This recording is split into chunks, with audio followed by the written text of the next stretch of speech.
Bem-vindos e bem-vindas ao nosso Gabarito OAB, programa aqui da Faculdade Nova Roma que tem o objetivo de encurtar essa caminhada para sua aprovação no exame da ordem. Aqui você vai encontrar conteúdos com as principais matérias que vão conseguir a sua aprovação na primeira fase. Não se esqueçam de, ao final, deixar o like, se inscrever na nossa página e deixar o seu feedback para que a gente possa cada vez mais melhorar esse conteúdo para vocês. Olá, mais uma vez, minha amiga, meu amigo, querida aluno, está se preparando aí para o exame de ordem número C8, certo? Vai ser elaborado aí pela FCV. Trabalhou na aula anterior, e faz pontos mais cobrados pela FCV no exame de ordem do direito civil. Nesse momento agora, a gente vai trabalhar os principais pontos, os artigos mais cobrados do Código de Processo Civil. Então, vamos toda a questão material, vamos agora para a questão processual, né? Vamos entender quais são as demandas dessa prova, onde a FGV ela faz o maior número de cobranças. São os artigos, né, do CPC, que a gente pode encontrar, que a gente encontra, na verdade, o maior número de questões no exame de ordem, desde que ele foi unificado, ele passou a ser elaborado pela Fundação Getúlio Vargas. Vamos lá? Então, quero que você acompanhe comigo aí, na parte geral do nosso Código de Processo Civil. Quais seriam os destaques que eu chamaria a atenção aí, né, para que a gente pudesse ler, para que a gente pudesse trabalhar junto? Primeiro artigo que eu chamaria a atenção, que eu indicaria uma leitura, ele é um artigo um pouco extenso, porque ele tem 20 parágrafos. É um artigo que trata sobre a imposição, né, sobre o pagamento dos honorários da advocacia. A prova é para você se tornar advogado. Então, advogado, né, advogada, vamos lá, vamos saber, vamos entender, vamos relembrar, fazer essa revisão a respeito da condenação de honorários da advocacia arbitrária em uma decisão judicial. Então, eu começaria aí a partir da leitura do artigo 85 do nosso Código de Processo Civil, que fala, né, que trouxe uma grande mudança. O Código de Processo Civil foi modificado, foi renovado em 2015. Então, ele trouxe uma grande mudança no que toca aos honorários subsidenciais. No artigo 85, acompanhe aí comigo, ele fala que a sentença condenará o vencido a pagar honorários ao advogado do vencedor. São os famosos honorários de sucumbência. Lembrando que os honorários de sucumbência, eles são sempre devidos ao advogado do vencedor, seja, tá, na ação principal, seja numa reconvenção, você foi vitorioso na reconvenção proposta, né, lá na sua contestação do superado, além dos honorários lá da improcedência, você vai ter direito aos honorários da reconvenção. Tá? Na fase de cumprimento de sentença, a gente tem também honorários da advocacia, seja esse cumprimento provisório ou definitivo, certo? Então, a procedência desse cumprimento provisório ou definitivo, a lei arbitra, sim, honorário. Na própria execução, lembrando que tanto o cumprimento provisório de sentença, no cumprimento definitivo e na execução, os honorários eles são arbitrados em 10. Tá? Seja essa execução resistida ou não. Então, o que é que o legislador quer falar com a execução resistida ou não? A execução resistida é aquela em que o executado ele apresentou a ação defesa que cabe na execução, então na execução não fala de contestação. Você vai apresentar alguém que se defender através de ação própria, que a gente chama de embargo da execução. Ainda que não tenha sido, né, apresentado embargo da execução, já no imediato, na execução de título extrajudicial, o juiz determina a aplicação para pagamento somado de honorário de 10%. E também é cabível os honorários aí em sede recursal. E esses honorários são cabíveis cumulativamente. E aí eu grifei a palavra cumulativamente. Isso quer dizer o quê, Bruno? Então, se você foi vencedor numa ação no primeiro grau, o juiz ele vai estabelecer os honorários, tá, da fase de conhecimento, lá na sentença. Havendo recurso, serão também, você vencendo na fase recursal, serão aí arbitrados os honorários da fase recursal. Cumprimento de sentença, mais honorários, né? Então, eles são devidos cumulativamente. Um não afasta o outro, certo? E os percentuais, eles vão estar lá no parágrafo 2º do nosso artigo 85, eles devem ser estabelecidos entre 10% a 20%. Então, o mínimo, tá? 10%, o máximo 20%. Ok? Então, quando ele fala aí desse honorário cumulativo, ele não pode ultrapassar o patamar, logicamente, dos 20%, quando a gente fala da fase de execução e de cumprimento de execução e a fase recursal.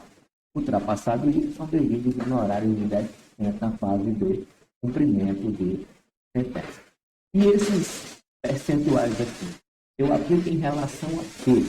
Eu vou aplicar em relação à condenação. Então, se a condenação ela for líquida ou precisa ser liquidada, tá? Então, a gente vai entender qual é o valor da condenação e o percentual ele vai recair sobre esse valor. Então, se a parte foi condenada a pagar uma indenização por danos morais no valor de R$10.000, eu vou arbitrar os honorários entre 10% e 20% e R$10.000, que é o valor da condenação ou do ganho patrimonial, que é a outra parte.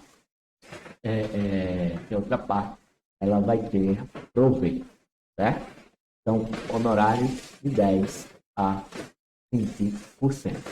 Se a sentença ela não for líquida, precisar passar por uma fase de liquidação, após a fase de liquidação, é que eu vou entender o valor, vou chegar ao patamar desse honorário.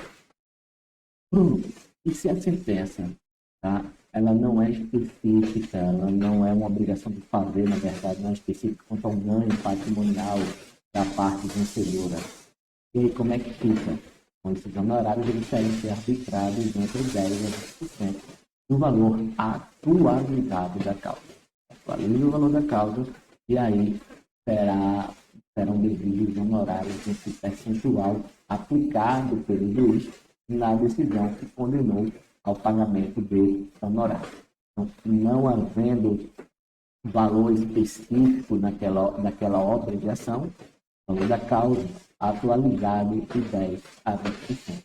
E por que eu chamo a atenção a isso? Eu chamo a atenção para isso porque em 2022 a gente teve julgamento de recurso repetitivo no nosso STJ.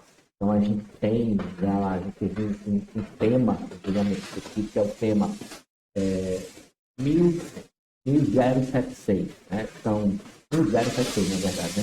1076, certo? Tema 1076 dos recursos repetitivos do STJ, que passou a tratar dos honorários arbitrados por equidade. O que são os honorários arbitrados por equidade? São aqueles em que não há um valor específico na condenação e o juiz, ao invés de arbitrar um valor, um percentual, ele arbitra um valor específico para os honorários, tá? Sucumbenciais, não houve um valor específico na condenação, então ele vai chegar a um valor específico dentro, né,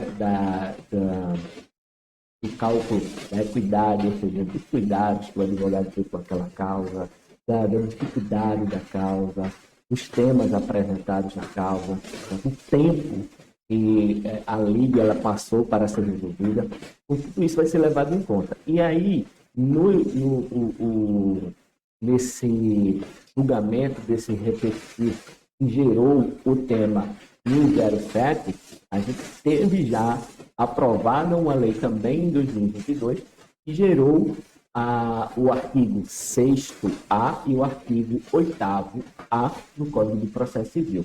Vem aí a respeito desse repetitivo. Então, o que é que diz o nosso STJ no repetitivo 1076, tá? Então, ele trata, logicamente, aí da fixação de honorário por apreciação equitativa. Ele diz que não é permitido quando os valores da condenação ou da causa ou o proveito econômico da demanda forem elevados, né? Então, aí ele diz aí, ó, nesses casos vai ser obrigatório a observância de percentuais previstos no parágrafo 2º e 3º do artigo 85 do Código de Processo Civil, a depender da presença da fazenda pública, porque a fazenda pública, as regras de arbitramento de honorários, ela vai estar lá no parágrafo 3º, certo? Os quais serão consequentemente calculados sobre o valor. E aí ele traz também dizendo que da condenação ou do proveito econômico obtido ou do valor da causa atualizada. E o tema 2, esse repetitivo, ele traz que é apenas admite o arbitramento de honorários por equidade quando, havendo ou não condenação, o proveito econômico obtido pelo vencedor for inestimável ou irrisório. É muito pouco, né, o proveito econômico, e aí o advogado ele acaba ficando prejudicado. Além dessa situação, ele traz aí o valor da causa for muito baixo. Se o valor da causa for muito baixo, então ele teria aí que utilizar da equidade para o arbitramento dos honorários. Então, esse, né, o pagamento de honorários por equidade, ele foi tema desse repetitivo, tá? Em 76 do STJ, mas aí o nosso legislador, o nosso Congresso, ele foi ágil aí, trouxe no artigo 85 os seguintes parágrafos, que é importantíssima a leitura. Por quê? Porque a FGV gosta de cobrar sobre honorários advocatícios. Ela gosta de tratar honorários advocatícios. Então, se a gente teve essa novidade aí pela Lei 14.365 de 2022, é importante que a gente chame atenção para isso. E vejam aí o que é que diz o parágrafo 6º do artigo 85. Os limites dos critérios previstos no parágrafo 2º e 3º aplicam-se independentemente de qual seja o conteúdo da decisão, inclusive os casos de improcedência ou de sentença sem resolução de mérito. Foi incluído aí pela Lei 14.365 de 2022 o parágrafo 6º. Quando o valor da condenação ou do proveito econômico obtido ou o valor atualizado da causa for líquido ou liquidável para fins de fixação dos honorários advocatícios nos termos do parágrafo 2º e 3º, é proibida a apreciação equitativa, salvo nos impostos expressamente previstos no parágrafo 8º. Então, ele está dizendo o seguinte: ou condenação líquida ou liquidável vai passar por uma fase de liquidação de sentença, onde eu vou apurar o valor, eu tenho que esperar essa apuração, e aí eu vou arbitrar através de percentuais, como 10, máximo 20%, ok? Então, eu não vou aplicar na sentença, ainda que ilíquida, se é possível a sua liquidação, ou seja, se essa sentença ela for liquidável, eu vou aplicar, tá? O honorário por equidade, eu vou aplicar aqui com base, tá? No mínimo de 10, máximo de 20% do valor que for apurado em fase de liquidação de sentença. E aí, no parágrafo 8º, é quando ele falava dos honorários por equidade, se o legislador já trazia, veja o que é que diz o parágrafo 8º. Nas causas em que for inestimável ou irrisório o proveito econômico, ou ainda quando o valor da causa for muito abaixo, o juiz fixará os valores dos honorários por apreciação equitativa, observando o disposto no parágrafo 2º. E o parágrafo 2º ele vai falar justamente aqueles pontos que eu acabei de citar para vocês.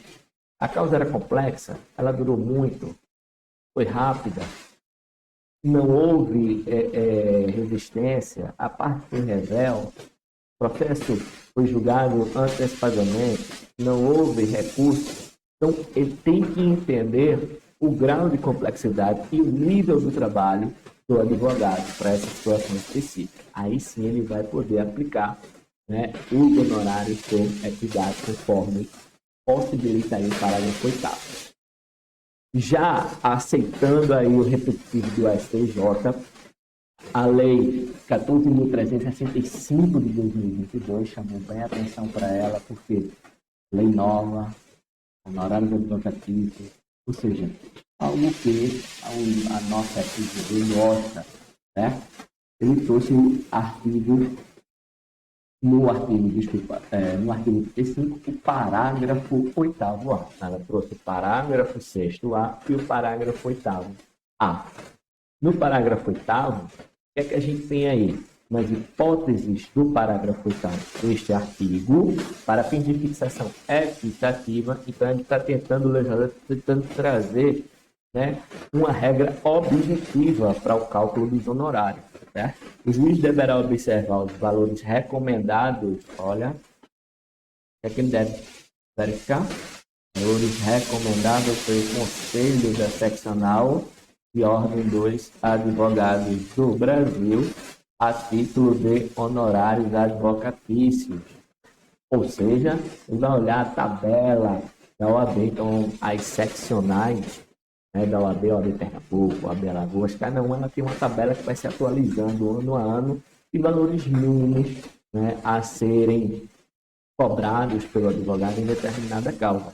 Então, o juiz ele vai olhar isso aí, ou o limite mínimo de 10% estabelecido no parágrafo 2º deste artigo, aplicando-se o que for maior, né? Trazendo aí uma melhoria para a nossa classe, certo?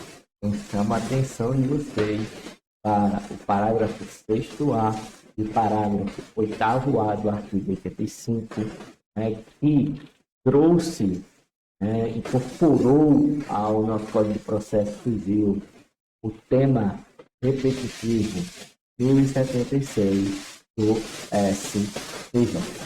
Ok? Então, esse é um dos assuntos que eu chamo a atenção para você, minha amiga, meu amigo. É um dos assuntos que eu recomendo a leitura. Leiam o artigo 85, que fala de honorários de sucumbência, que fala da condenação da parte vencida a pagar os honorários, tá, da parte do advogado da parte vencedora. Certo? Passando aí o artigo 85, para onde eu iria? Intervenção de terceiro. Intervenção de terceiro, eu também daria uma lidinha, tá? Porque onde é que eu vejo muita confusão na intervenção de terceiro? Onde é que eu vejo uma certa dificuldade na intervenção de terceiro? Quando a gente trata de denunciação livre e chamamento ao processo. Vamos acompanhar aí? Desde aí que a gente trouxe a respeito de intervenção de terceiro. Então, na intervenção do terceiro, chamando aí a atenção para que a gente não confunda denunciação livre e chamamento ao processo. Qual é a diferença da denunciação livre do chamamento ao processo? Na denunciação livre, olha aqui, na denunciação livre, o que é que eu tenho? Vai ser convocado ao processo alguém do réu, tá? Caso o réu ele seja condenado, ele possa mover uma ação regressiva. É a possibilidade de regresso. Tanto que, ainda que você não apresente a denunciação livre na sua contestação, você como réu não apresente na sua contestação, você depois vai poder fazer através de ação própria. E vejam aqui, quando é que é admissível a denunciação livre? É admissível a denunciação livre promovida por qualquer das partes. Inciso 1, ao alienante imediato do processo relativo à coisa cujo domínio foi transferido ao denunciante, a fim de que possa exercer os direitos e da evicção que lhe resultam. Certo? Então, eu comprei algo que é objeto de litígio, não sabia, vou alegar essa defesa material que é a evicção, né? E aí, para que na própria sentença, se eu for condenado e eu vier a perder o objeto adquirido, né? Vier a perder esse objeto que eu adquiri de boa fé, lá na relação de direito material, lá no contrato, porque eu não sabia, não tinha conhecimento, tá? Que esse objeto era objeto litigioso, então já posso chamar aqui, tá? Aquela pessoa que me passou a propriedade, que me transferiu a propriedade. Porque se eu sou obrigado a devolver o bem, na mesma sentença, o juiz já condena essa outra parte a me ressarcir os meus prejuízos. Eu percebo o seguinte, o que eu tenho aqui é uma sentença que pode condenar o réu e também, tá, ele vai o juiz poderá condenar o denunciado a ressarcir o réu, tá, do prejuízo sofrido. No possível cumprimento de sentença, o autor ele vai ser o exequente, o réu é executado. E, concluído esse cumprimento de sentença, o réu ele já vai poder promover de imediato, porque já houve a condenação lá na sentença, uma execução de cumprimento de sentença própria, onde ele possa executar, né, para ser ressarcido do seu prejuízo, sem ser necessário mover uma ação regressiva, aguardar essa sentenciamento, chegar a uma nova sentença.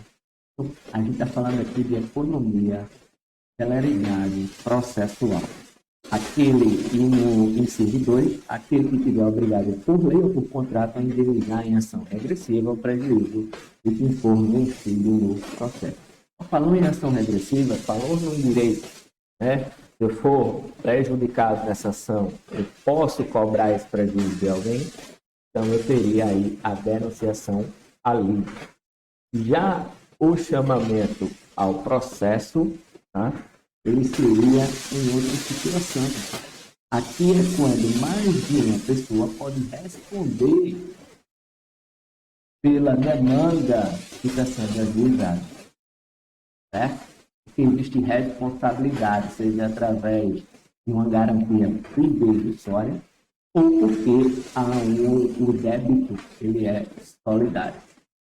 Então vejam, é admissível o chamamento ao processo do afiançado na ação em que o fiador for réu, os demais fiadores na ação proposta contra um ou um deles, e dos demais devedores solidários quando o credor exigir de um ou de alguns o pagamento da dívida comum.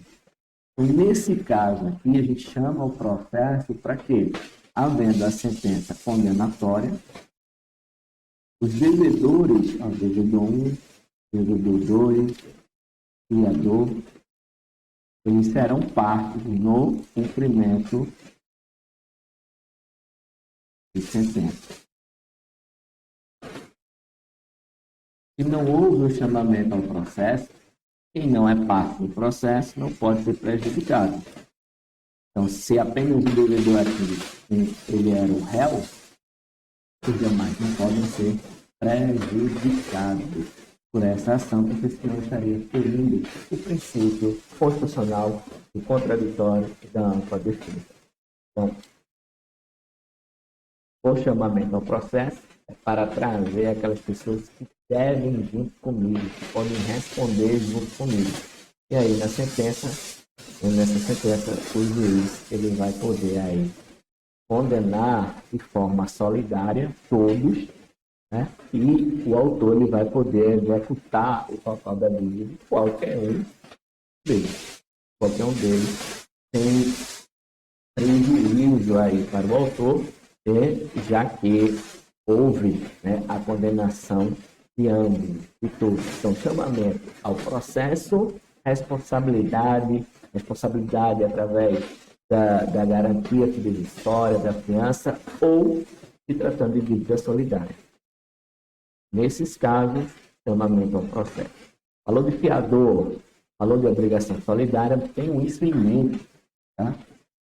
Falou de devedor solidário, falou de fiança, chamamento ao processo. falou de ação regressiva, a possibilidade de ação regressiva de anunciação a luz, certo? Então, teríamos aí essas duas situações na intervenção de terceiros que eu chamaria a atenção de vocês para que vocês pudessem dar uma lida nesses artigos. Tá? Ah, Bruno, eu ainda estou confuso, não vou conseguir decorar tudo. A prova está chegando, só tenta fazer uma ligação aí.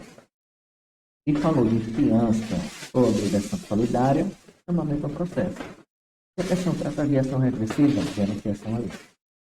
Ação regressiva, denunciação à lei. Se não tratou de ação regressiva, então seria chamamento ao processo. E aí teria ou uma questão de obrigação solidária ou uma questão de responsabilidade através da fiança, da garantia civil do sócio. Então, vemos aí, vamos ler, antes da prova, vamos dar uma lidinha no artigo 85, dar uma lida no artigo 120 e dar uma lida no artigo 130. Ainda na parte geral do nosso Código de Processo Civil, há um momento lá em que o legislador ele traz regras a respeito dos poderes, deveres e responsabilidades do juiz. Então, a gente tem que entender que essa prova ela está sendo elaborada para que eu estou buscando o seu conhecimento, a FGV está buscando o seu conhecimento, para entender que você tem essa base de conhecimento, a respeito da atuação do advogado. E o que é que os poderes, deveres e responsabilidade do juiz têm a ver com isso, já que a prova ela é para advogado? Porque o juiz ele é parte do processo e é ele que dirige o processo. Então eu tenho que saber também entender os limites dessa atuação jurisdicional. E quais são os limites da atuação jurisdicional? O juiz ele deve dirigir esse processo com base, logicamente, a gente viu aí na cooperação, vocês viram, quando estudaram um processo na cooperação, é um princípio que foi trazido explicitamente no nosso Código de Processo Civil, e aí, nessa atuação jurisdicional cooperativa, foi introduzido o artigo 139 do Código de Processo Civil, que traz quais são as regras aí que deve o juiz, quais são os poderes do juiz, na verdade, ao dirigir esse processo, qual é a sua, onde é que há essa limitação, na verdade. Certo? Vejam o 139, que já está aqui para a nossa lousa. Vamos aqui, para o 139, que traz aí 10 regras básicas de como o juiz ele deve dirigir o processo. O juiz ele não é o dono do processo. Ele dirige, ele é o diretor dessa relação jurídica. E, logicamente, lembrem-se o processo de conhecimento, as provas, ele vai fazer essa análise exauriente de provas para chegar no seu convencimento. E o que é que diz o artigo 139? O juiz dirigirá o processo conforme as disposições deste Código, incumbindo. Inciso 1. Assegurar às partes igualdade de tratamento. Então, há uma igualdade de tratamento, eu não posso tratar diferente autor e réu na relação jurídica. Certo? Então, tem que trazer aí o que for autorizado a um, em regra, vai ser autorizado ao outro, para que haja aí o respeito ao contraditório e à ampla defesa. Velar pela duração razoável do processo, talvez eles sejam mais difíceis, controles de juiz, porque o judiciário está aí abarrotado, então, mas a gente trabalha com um processo de duração razoável. O processo ele não pode também nem ser tão rápido, porque aí talvez ele não permita que a cognição do juiz ela seja exauriente, mas também não devagar, de maneira a que o jurisdicionado ele venha a perder o seu direito ou dificultar a produção de provas. Então, velar aí pela duração razoável do processo, conforme o inciso 2. prevenir ou reprimir qualquer ato contrário à dignidade da justiça ou indeferir postulações meramente protelatórias. É aquela petiçãozinha que a gente está vendo que uma das partes só está querendo retardar o curso do processo, está querendo ganhar tempo. Então, o juiz ele pode negar esses pedidos meramente protelatórios, inclusive condenando a parte que postular de forma protelatória na litigância de má-fé, certo? No inciso 4, determinar todas as medidas indutivas, coercitivas, mandamentais, subrogatórias necessárias para assegurar o cumprimento da ordem judicial, inclusive nas ações que tenham por objeto prestação pecuniária. Esse inciso 4, eu chamo até a atenção aqui para ele, né? Que foi alvo de muita polêmica. É como se o legislador tivesse conferido ao juiz poderes indeterminados, porque ele vai dizer, você tem que garantir a efetividade da decisão. E aí você pode se valer de qualquer ordem possível. Logicamente, desde que essa ordem seja legal. É o que a gente chama aqui, né, de medidas coercitivas atípicas. Nós temos medidas coercitivas típicas, como, por exemplo, aplicação de multa, o modo extremo. A gente tem a busca e apreensão de documentos, de coisas, né, de menores. Então, temos medidas típicas. Né? Temos o arresto, o sequestro, né? Mas o juiz não está limitado a essas medidas que a lei disciplina. Então, para buscar esse resultado efetivo do que foi decidido, ele vai poder estabelecer medidas atípicas ao cumprimento. E é a partir daí que a gente vê alguns julgamentos, como, por exemplo, a apreensão de celular, passaporte. Tá? Então, isso estaria vinculado ao inciso 4. No inciso 5, a gente traz aí o princípio, né, do sistema multiportas, ou seja, promover a qualquer tempo a autocomposição, que as partes solucionem o problema delas, independentemente da decisão judicial.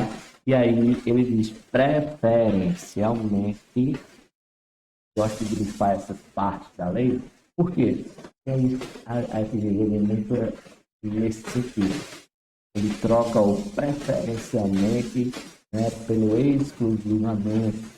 Então, preferencialmente, não necessariamente, mas de preferência com auxílio dos conciliadores e dos mediadores judiciais, o que, né, essa autocomposição, inclusive, ela é, né, muito trabalhada no nosso Código de Processo Civil, lá no artigo 334, diz que a parte contrária deve ser citada para compor a relação processual e intimada para a audiência de conciliação ou mediação.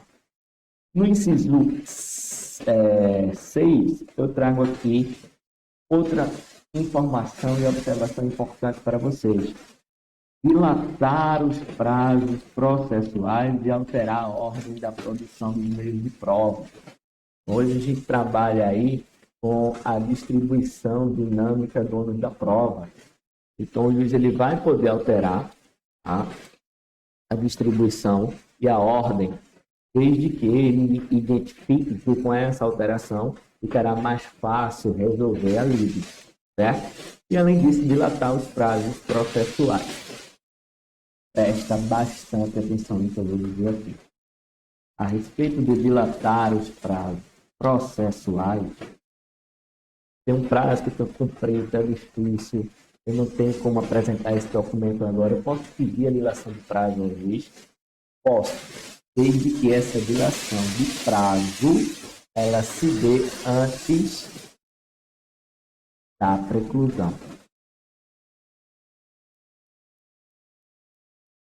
Temporal. Então vai ter um prazo ali que você tem que cumprir. Se você não cumpre, houve a preclusão.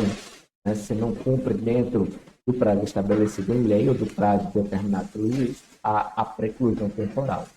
Se há uma certa dificuldade, você pode, tá, solicitar a dilação do prazo, desde que o prazo ele não tenha se extinguido. Tá? Eu não tenho prazo, não havendo a preclusão desse prazo específico, eu vou poder peticionar nos autos requerendo a dilação. Cuidado com esse pedido, realmente, se houver a necessidade, porque senão eu vou ter o quê? Uma postulação meramente protelatória que pode configurar, né, a má-fé da parte. Certo?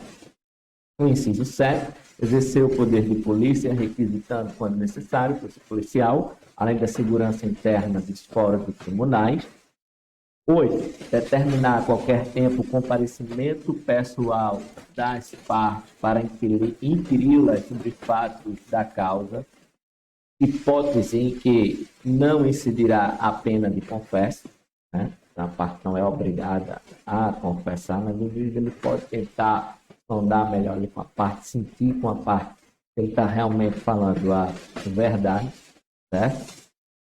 Determinar o suprimento de pressupostos processuais e saneamento do prejuízo. Então, hoje a gente trabalha, né, com uma nulidade relativa do Código de Processo Civil na relação processual. Então, é possível suprir o risco, ele sempre deve buscar suprir o risco de que não haja prejuízo para nenhuma das partes, ao invés de extinguir o processo sem resolução de mérito. E, né, quando se deparar com diversas demandas individuais repetitivas, oficial do Ministério Público ou a Defensoria Pública, na medida que possível, outros legitimados, a que se refere ao artigo 5º da Lei 7.347 de 85 e artigo 82 da Lei 8.078 de 90, para, se for o caso, promover a propositura da respectiva ação. Então, foca também aí no artigo 139, esse artigo 139, às vezes um ou outro inciso está sendo ali cobrado, mesmo que eles trazem um caso concreto, para que você aplique aquele artigo 139. A gente falou agora há pouco, né, da dilação de prazo. Né? É possível a dilação de prazo, sim, pode fazer o seguinte, antes que haja a preclusão temporal, certo? E aí, os prazos, como é que eles são contados? Vou contar aqui na nossa lousa os prazos. Salvo disposição contrária, os prazos são contados excluindo o dia de começo, incluindo o dia do vencimento. É o que a gente chama do princípio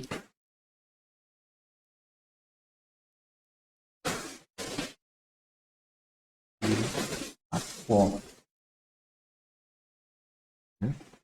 Ou seja, dia da frente. Excluo o dia, né, que está começando, onde ele está, e começa a contar no próximo dia seguinte, certo? Então, se o prazo ele começa a contar no dia 6 de maio, tá? O prazo, na verdade, o ato ele tem que ficar no dia 6 de maio, só começaria a contar no dia 7 de maio. Desde que, lembrem-se, isso aqui por dia útil, porque é sempre, tá, primeiro dia útil subsequente. Beleza? Então, exclui o dia do início, começa a contar no dia seguinte, que seja dia útil subsequente, eu vou incluir a data do vencimento. Os dias de começo e vencimento do prazo serão protraídos para o primeiro dia útil seguinte, se coincidirem com o dia em que for o expediente forense for encerrado, antes do início ou depois da hora normal, ou houver indisponibilidade de comunicação eletrônica. A gente teve aqui algumas situações, por exemplo, em Recife, fortes chuvas, e essas fortes chuvas geraram fechamento tribunais.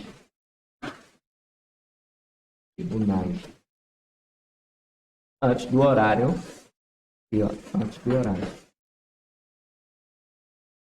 No horário normal, no horário convencional. Aquele dia não será contabilizado na contagem de prazo, certo? Parágrafo 2º, considera-se como data de publicação o primeiro dia útil seguinte ao da disponibilização da informação em diário de justiça eletrônica. Então, o prazo ele é disponibilizado, foi disponibilizado no dia 6. Eu conto a publicação no dia 7 e o prazo começa a contar no dia 8, certo? Então, ele é disponibilizado em um dia, considerando a sua publicação, é sempre o primeiro dia útil seguinte, e dali aí eu começo a contagem, tá? Então, se ele for disponibilizado dia 6, é porque a sua publicação é dia 7, então começa a contar ele a partir do dia 8, ok? A contagem do prazo terá início no primeiro dia útil a seguir da sua publicação. Então, diferença aqui, ó. Ele é disponibilizado, mas ele só é publicado no primeiro dia útil seguinte. E aí, no primeiro dia útil seguinte, após a publicação, é que começa a contagem de prazo. Então, disponibilização. Eu conto o dia de disponibilização? Não. Eu conto o dia da publicação? Não. Começa a contar o prazo no primeiro dia útil subsequente à sua publicação. Beleza? Então pode ser que ele traga um caso concreto, ele traga um caso concreto até para você contar o prazo, para saber se você sabe a data do final, né? Lembrando que o nosso Código de Processo Civil, ele tentou aí organizar todos os prazos para que eles fossem ou sejam de 15 dias. Recursos, certo? 15 dias. Contestação, 15 dias. Reconvenção, no prazo da contestação. Exceção, embargo de declaração, embargo de declaração, 5 dias. Sempre úteis, tá? Então, sempre contando em dias úteis. Lembrando que o prazo para contestação, ele começa no primeiro dia útil subsequente à audiência de 334, a audiência de conciliação, desde que, tá, não tenha havido nenhuma composição a respeito da lei. Então, não conta o dia da audiência e começa contando o primeiro dia útil, subsequente 15 dias para apresentar a defesa. No prazo da defesa, eu terei que apresentar a reconvenção, caso haja matéria, né, para tanto. Certo? A gente falou também a respeito da necessidade da razoável duração do processo, que o juiz ele deve dirigir o processo, sempre buscando aí, né, o menor, dentro logicamente não o menor, mas um prazo razoável, essa cognição orienta e chegar a uma decisão de mérito. Pode ser que isso venha a trazer algumas dificuldades na efetivação do processo lá na frente.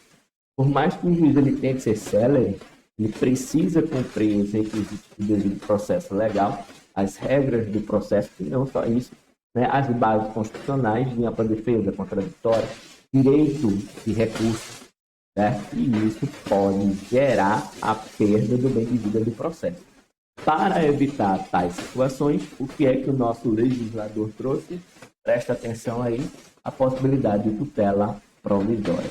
Olha como o próprio nome já diz, provisória, porque ela pode ser modificada a qualquer tempo até a tutela definitiva, até a decisão do mérito definitiva.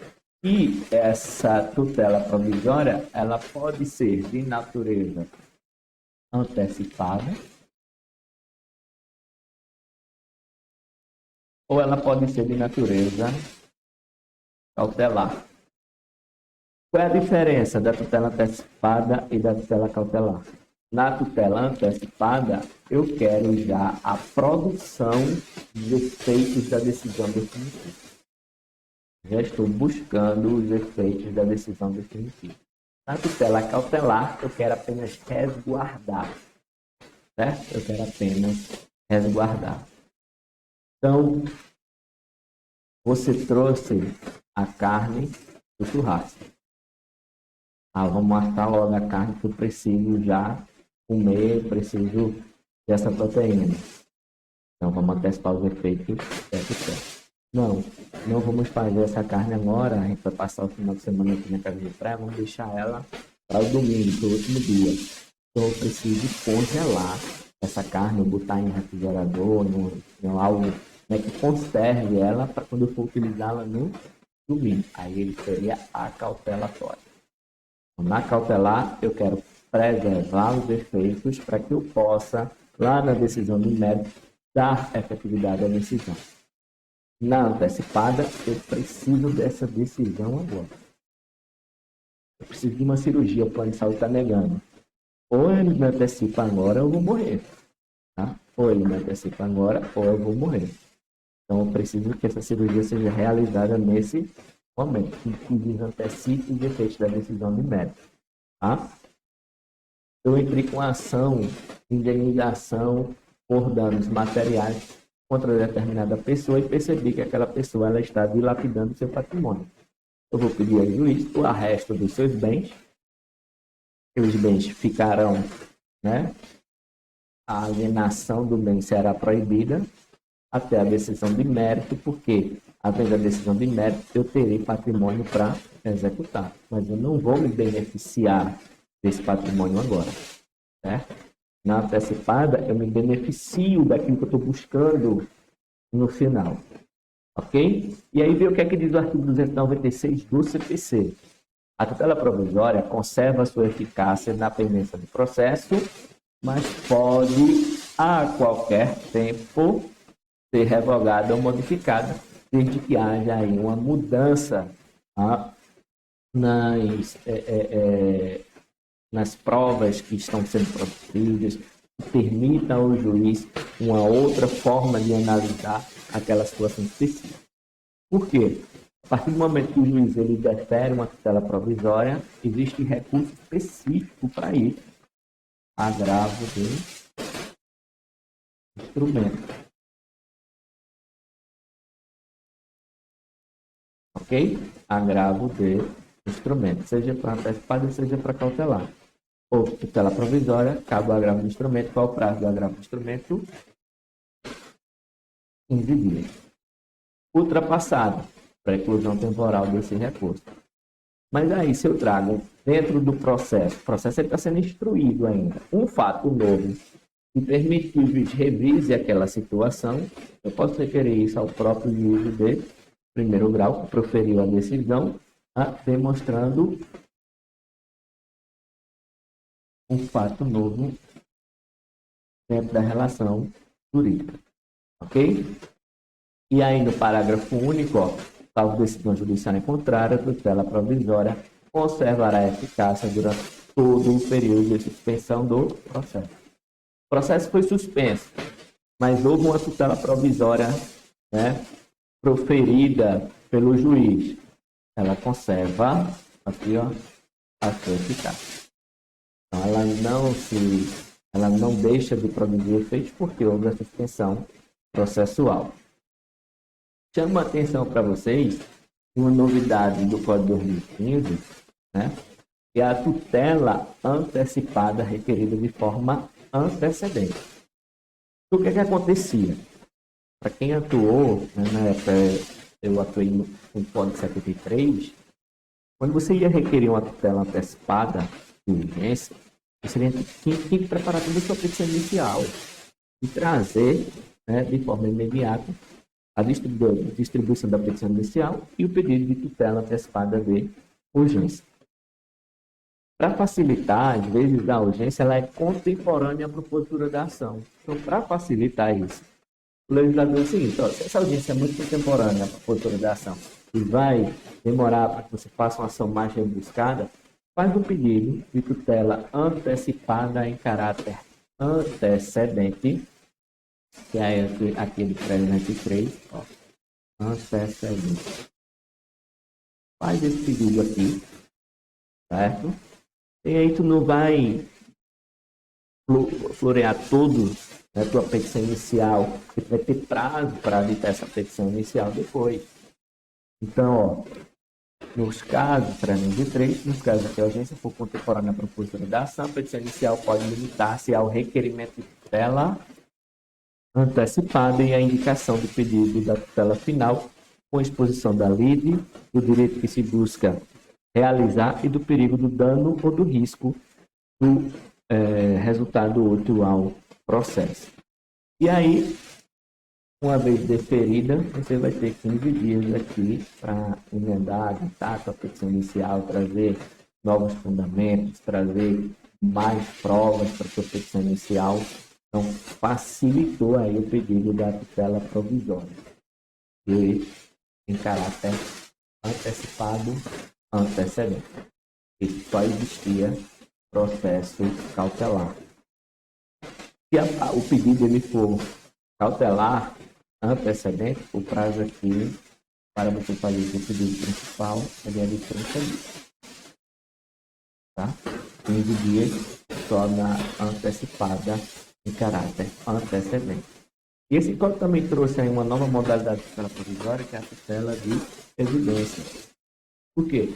Porque o Código de Processo Civil, ele vem, né, em novo ensejo aí, pensando em trazendo esse formato de análise através de repetitivos, ou seja, que tem uma jurisprudência pacificada para que a gente tenha mais segurança jurídica. Então, é possível agora a tutela provisória de evidência, certo? Olha aí o artigo 311.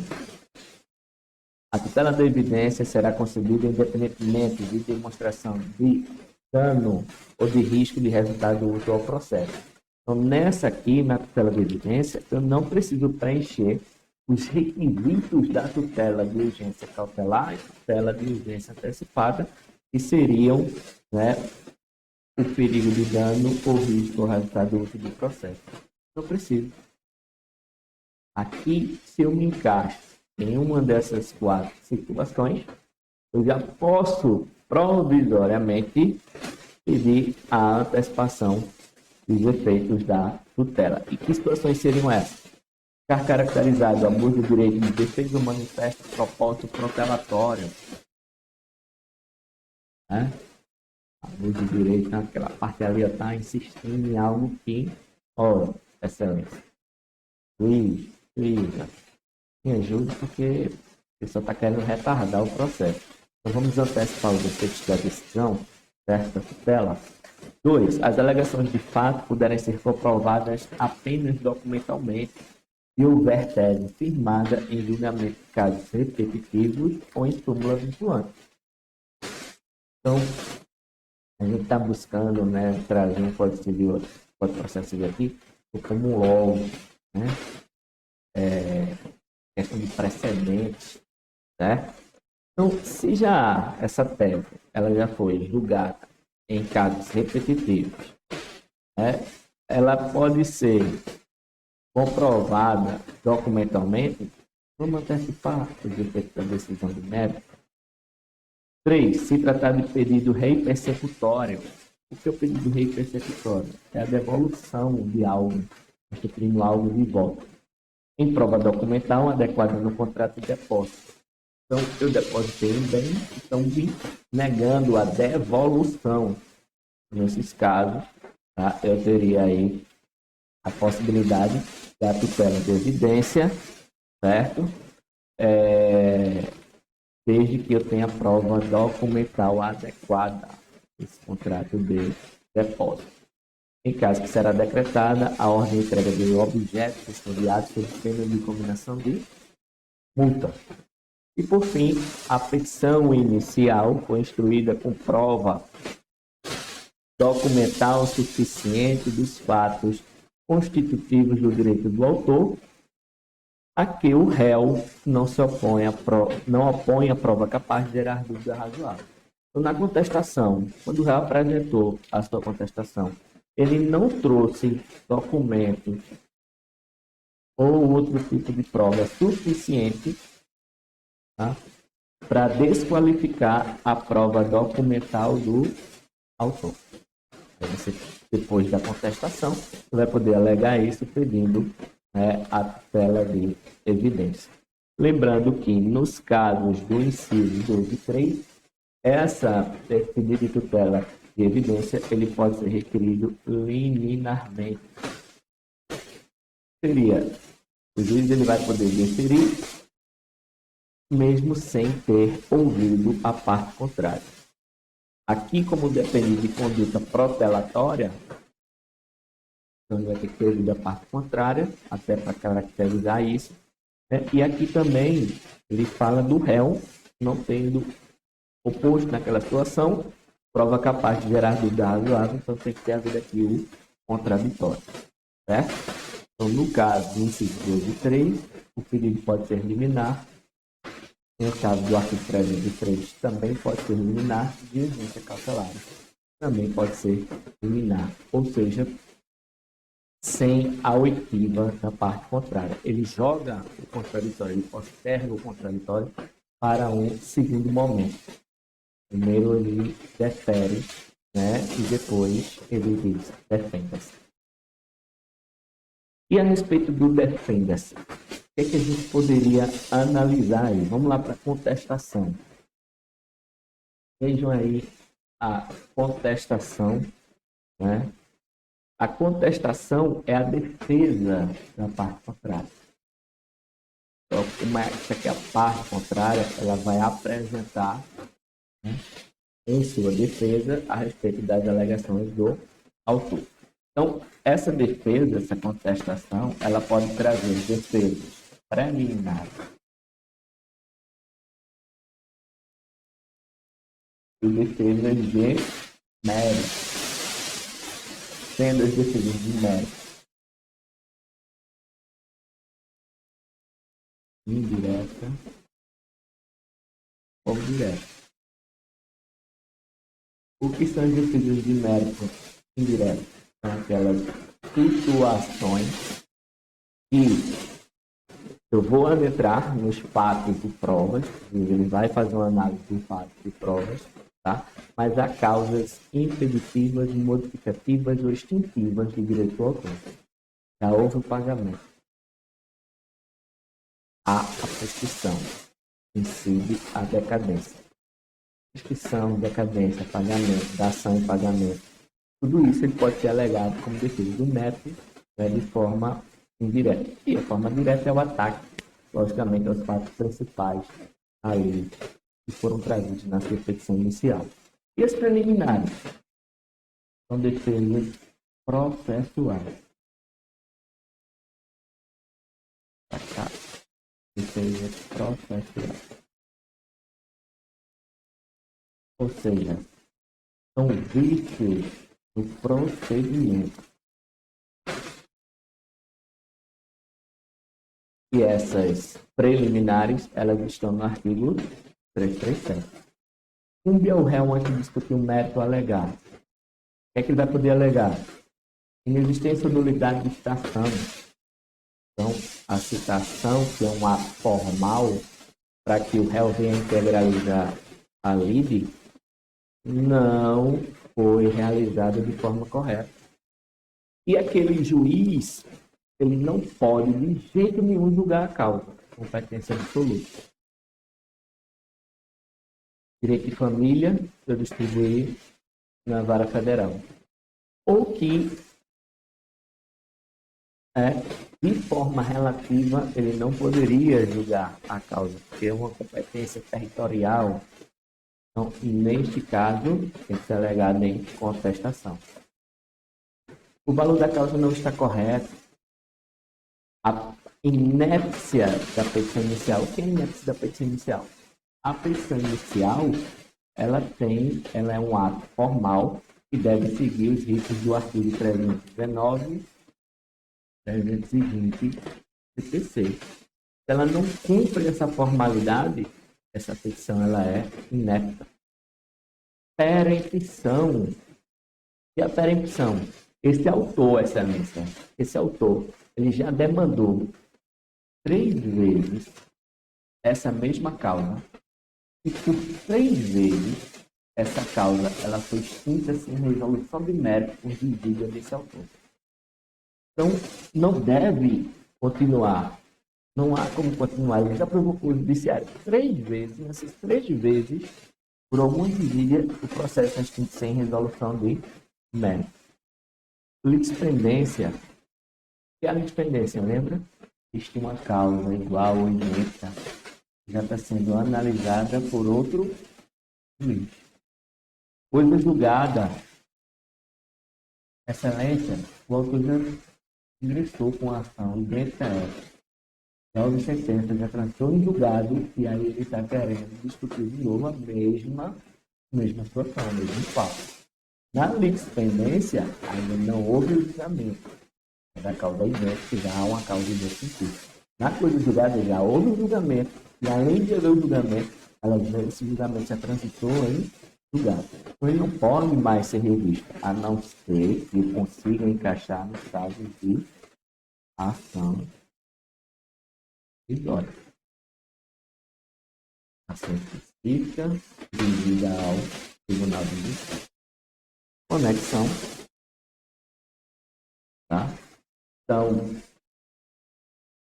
existe uma situação semelhante, mas que as partes não são a mesma, para que não haja insegurança jurídica, pedir para que seja julgado por um mesmo juiz.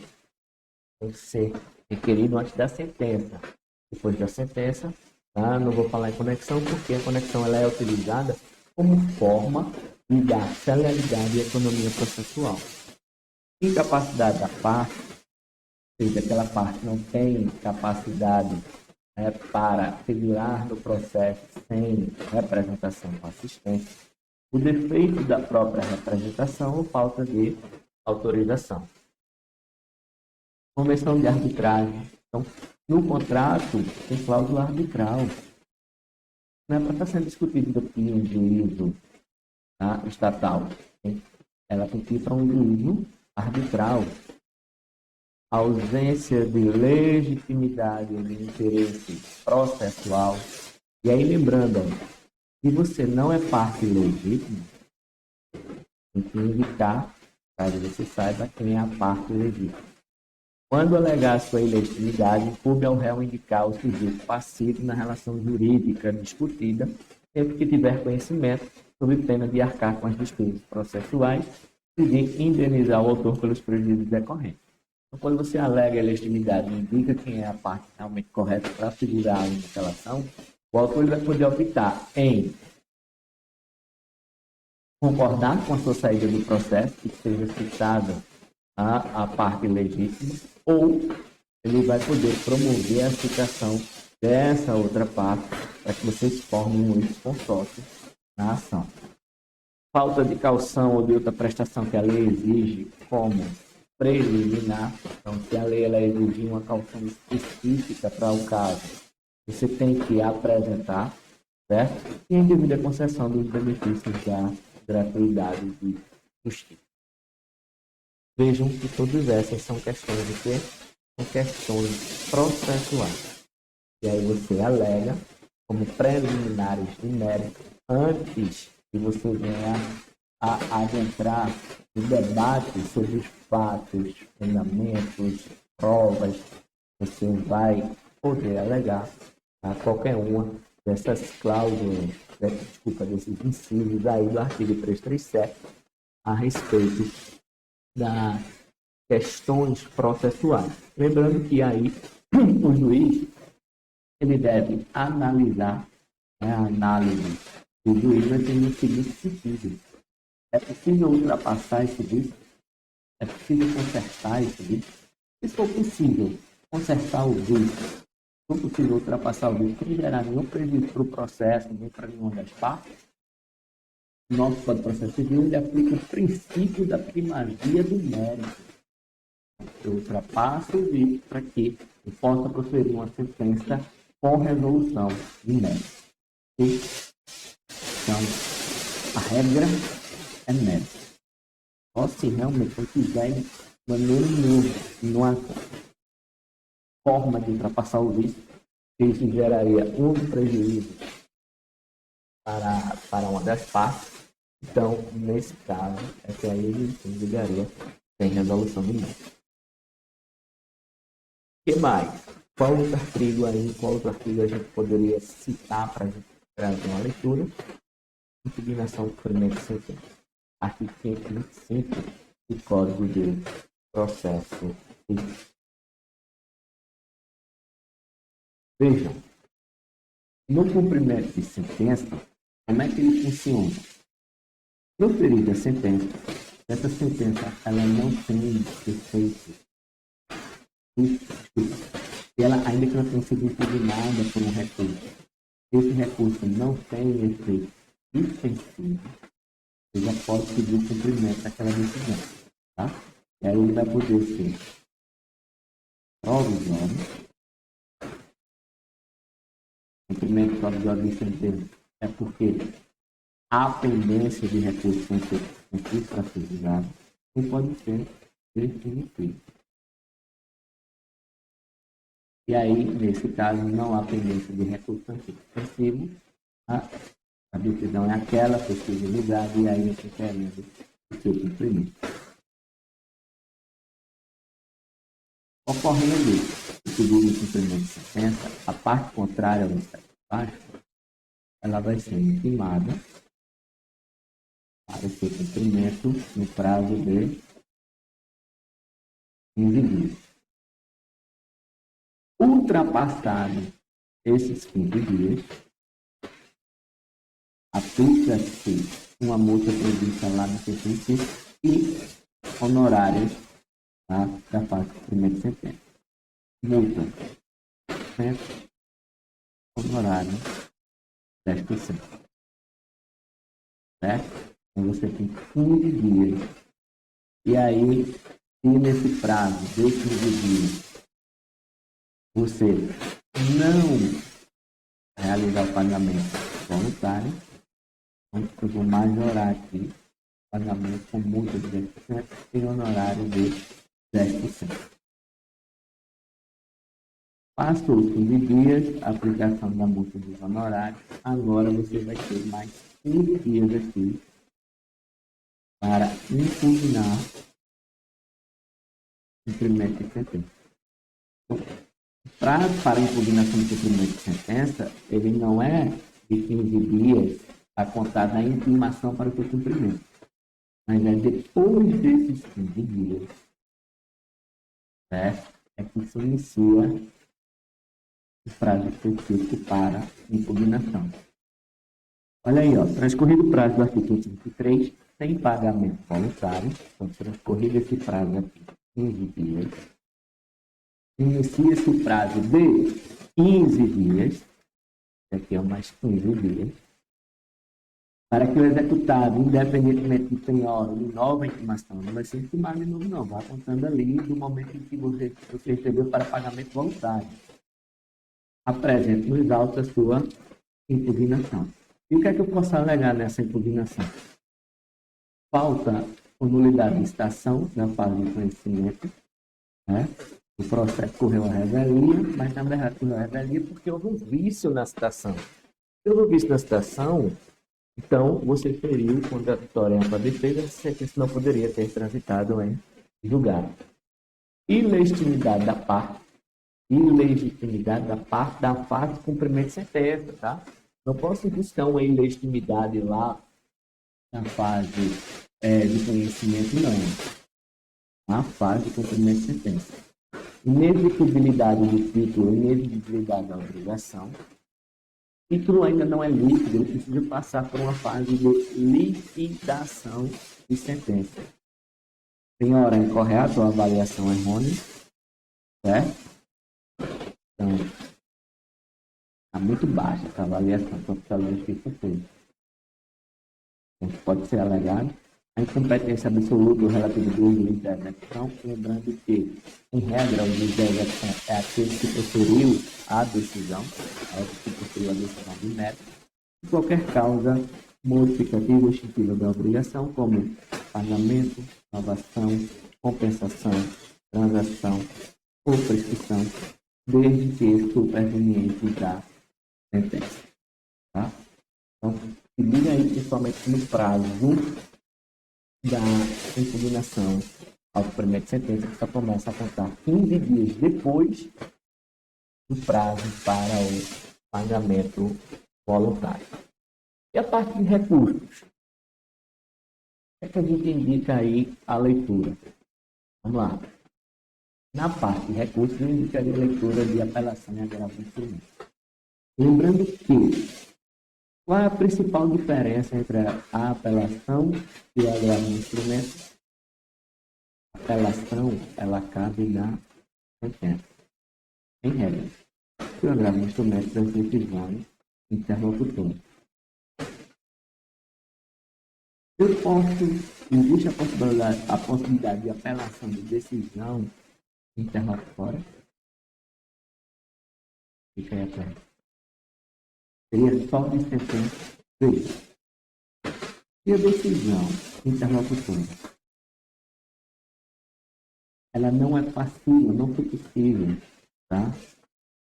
De recurso de agravo do instrumento, essa decisão interlocutora, ela vai poder ser impugnada na relação.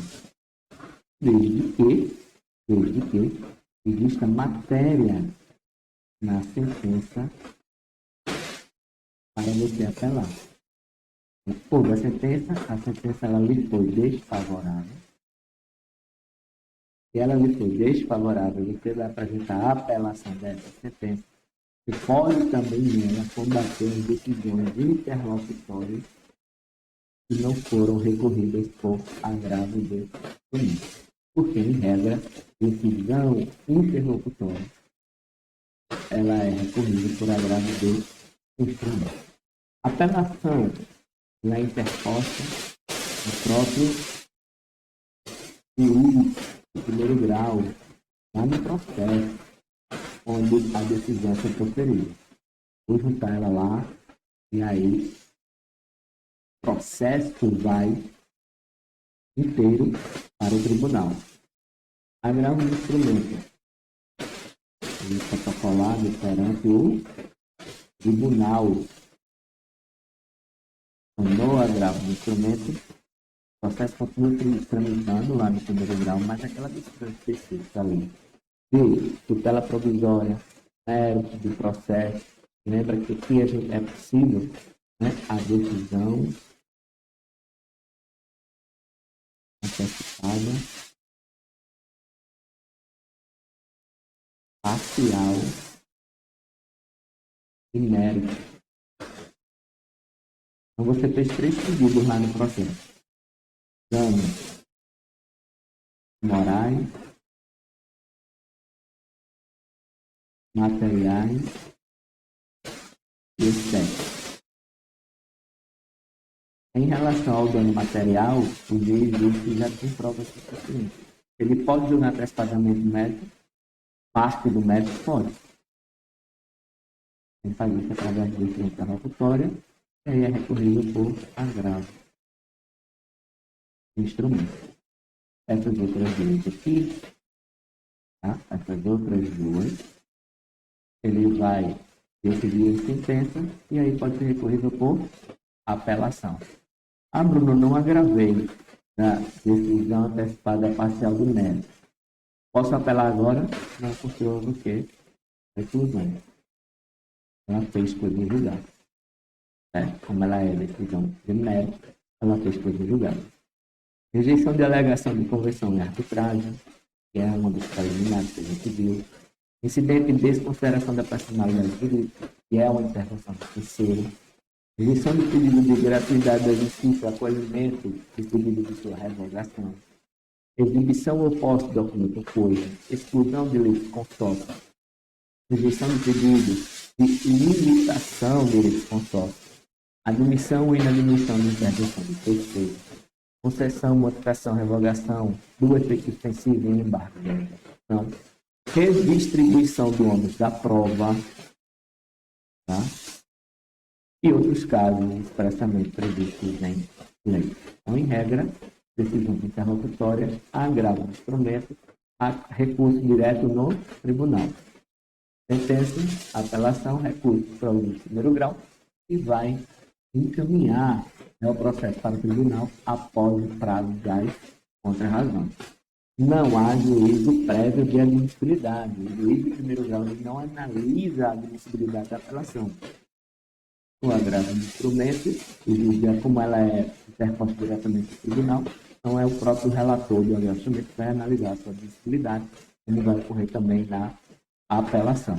Em regra, a apelação ela devolve os defeitos, devolve a matéria que está sendo discutida para o tribunal e suspende os defeitos da sentença. A agravo do instrumento, ela apenas tem defeito devolutivo. Não tem efeito suspensivo. Aqui, o efeito suspensivo da decisão ele pode se dar off-júdice. O que é o efeito off-júdice? Você vai informar uma situação de grave prejuízo, de urgência. Se não suspender o efeito dessa decisão, pode ser que a parte venha ser prejudicada. Aí o relator ele vai poder conceder os efeitos de suspensão no processo, dessa decisão no processo de primeiro grau. Aqui na apelação, em regra, ela já recebe o efeito. A gente chama de efeito suspensivo off-júdice. A própria lei diz que quando há apelação, em regra, tá, haverá aí efeito devolutivo e suspensivo. Certo? Então, esses são os artigos que eu queria que vocês dessem uma olhada com carinho, que vocês analisassem com carinho. Eu vou passar aí um questionário massa para vocês que possam entender onde é que vocês estão com a maior dificuldade. Estou me colocando aqui à disposição, tá? E o projeto massa da Nova Roma, que é o Gabarita OAB. Contem comigo para esse estudo aí da prova, na lei de 38. Vamos seguir juntos, tá? Vamos seguir juntos aí para essa vitória, beleza? Então, estamos juntos, civil, processo civil, espero aí que vocês gabaritem 12 questõezinhas, 6 de cada, e aí a gente possa comemorar essa sua aprovação. Ok? Forte abraço, pessoal, fique com Deus, acredito que ainda volta em direito do consumidor, até a próxima. E aí, gostaram da aula? Se sim, deixa aqui o seu like. Não esqueça de deixar o seu feedback nos comentários e ativar o sininho para receber todas as notificações. E também para estar atenado em todas as informações do Gabarito OAB, siga a Faculdade Nova Roma nas redes sociais.